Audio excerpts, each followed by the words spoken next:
Hello बच्चों, let us read this question. This question says amount of oxalic acid present in a solution can be determined by its titration with KMnO4 solution in the presence of H2SO4.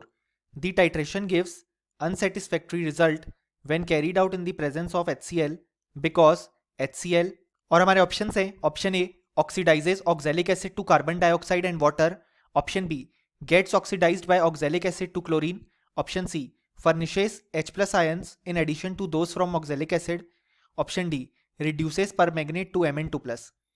सो यहाँ पे इस question में हमसे कहा गया है कि जो ऑक्सैलिक एसिड की अमाउंट है जो कि एक सॉल्यूशन में प्रेजेंट है उसको हम डिटरमाइन करते हैं bye it's titration with KMnO4 और ये की जाती है in the presence of H2SO4. ये टाइट्रेशन हमें अनसेटिस्फैक्ट्री रिजल्ट देता है अगर हम इसे कैरी आउट करते हैं in the presence of HCl, क्योंकि हमें यहाँ पे करेक्ट ऑप्शन बताना है इस क्वेश्चन के लिए. इस क्वेश्चन को सॉल्व करने के लिए हमें जो की कॉन्सेप्ट रिक्वायर्ड है वो है टाइट्रेशन विथ KMnO4.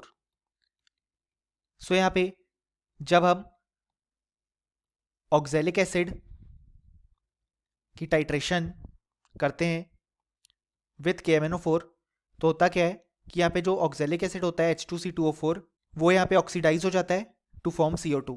यहाँ पे कार्बन का ऑक्सीडेशन स्टेट है +3 और यहाँ पे है +4, जबकि KMnO4 हम जानते हैं एक स्ट्रॉन्ग ऑक्सीडाइजिंग एजेंट है, तो वो ऑक्सैलिक एसिड को ऑक्सीडाइज कर देता है और खुद यहाँ पे रिड्यूस होता है टू Mn2+. यहाँ पे मैंगनीज +7 ऑक्सीडेशन स्टेट में और यहाँ पे रिड्यूस होता है Mn2+ के फॉर्मेट में. अब यहाँ पे जो ये नॉर्मल टाइट्रेशन की जाती है वो की जाती है in the presence of dilute H2SO4, क्योंकि यहाँ पे हमारे पास एसिडिक मीडियम की रिक्वायरमेंट होती है.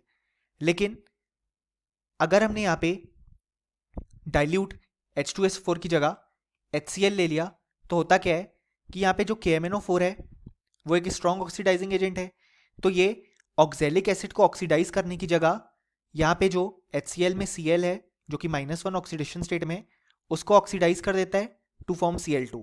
यहाँ पे Cl2 के केस में क्लोरीन का ऑक्सीडेशन स्टेट है 0. हम देख सकते हैं कि KMnO4 ने HCl को ऑक्सीडाइज कर दिया टू फॉर्म क्लोरीन और यहाँ पे KMnO4 खुद रिड्यूस हो जाता है अपने नॉर्मल फॉर्म में Mn2+. यहाँ पे हमने जो ये टाइट्रेशन किया था वो किया था ऑक्सैलिक एसिड की अमाउंट को एस्टिमेट करने के लिए. ये रिएक्शन तभी हमें प्रॉपर रिजल्ट देगी जब यहाँ पे ऑक्सैलिक एसिड ऑक्सीडाइज हुआ होता, जैसे कि नॉर्मल केस में हो रहा था, क्योंकि डाइल्यूट H2SO4 के केस में हम देख सकते हैं सल्फर का ऑक्सीडेशन स्टेट है +6, तो यहाँ पे और ऑक्सीडाइज हो ही नहीं सकता है, इसलिए KMnO4 कभी भी H2SO4 को ऑक्सीडाइज नहीं करता है बल्कि जो दूसरी स्पीशीज है उसे ऑक्सीडाइज करता है. जबकि यहाँ पे HCl के केस में क्लोरीन का ऑक्सीडेशन स्टेट है -1, तो वो और ऑक्सीडाइज हो सकता है, KMnO4 उसे पहले ऑक्सीडाइज कर देता है इंस्टेड ऑफ ऑक्सैलिक एसिड. इसी कारण से हमें यहाँ पे अनसेटिस्फैक्टरी रिजल्ट मिलता है. अगर हम ऑप्शन देखें तो यहाँ पे करेक्ट आंसर होगा option D, reduces permanganate to Mn2+, क्योंकि जब हम HCl यूज कर रहे हैं तो जो KMnO4 है यानी कि बेसिकली पोटेशियम परमैंगनेट वो खुद Mn2+ में रिड्यूस हो जा रहा है और HCl ऑक्सीडाइज हो जा रहा है, इसलिए जो करेक्ट आंसर आया वो है ऑप्शन डी और ऑप्शन ए, बी एंड सी जो है वो इनकरेक्ट हो जाएंगे. फाइनली हमें बोल सकते हैं कि इस क्वेश्चन के लिए हमारे पास जो करेक्ट आंसर आया वो आया option D. Hope you understood it well. Best of luck.